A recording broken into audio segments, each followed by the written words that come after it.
we have each chosen a favorite movie about New York City. The movie is My Dinner with Andre. Oh. The 1981 movie starring Wallace Shawn and Andre Gregory as fictionalized versions of themselves. They are sitting at a table at a restaurant talking kind of philosophically about life, about art, but it echoes my experience of living in New York, which is you go on the subway, you deal with your own concerns, and then you meet up with somebody who kind of eases them by just the magic of conversation. There's an early scene in this movie, it's like one of my favorite parts, where Sean is on his way to the restaurant. And he's like getting on the subway and he's got this voiceover and he's like, you know, when I was young, all I thought about was art and writing. And now I'm 36 years old and all I think about is money. So it's like this like overburdened guy of an age that I can still relate to now, who the changes in life have kind of weathered him.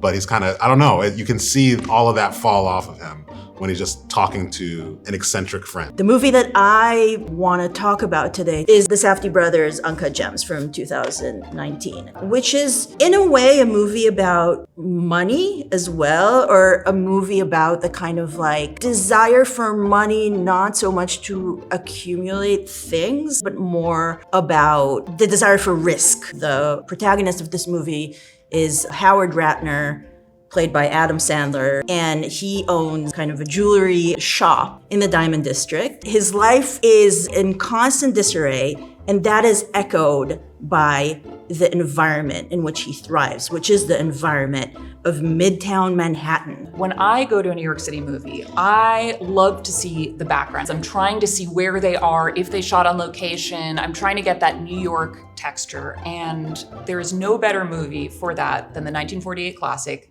The Naked City. There are 8 million stories in The Naked City, and this is one of them. Da, da, da. Jules Dassin shot it almost entirely on location in the summer of 1947. They shot in over 100 locations all around New York City, and a lot of what they captured, because it's New York, stopped existing very soon after they shot it. The 3rd Avenue elevated train, for instance, which at the time was the last L in New York City left, they shot an amazing scene, a chase there, because the movie is all about crime and murder and the hunt for criminals and the police doing their things. So that's a very New York City aspect of it as well. And they have this chase on the L, and 8 years later, the L goes and you can only see it in The Naked City. What I love about that line, there are 8 million stories in The Naked City, is it's not all about you. Even though you walk down the street and you're feeling yourself and you maybe have your music in your ears and you're the protagonist, there are 8 million stories in The Naked City. And this just gives you that little glimpse into something that was going on while you were living your life.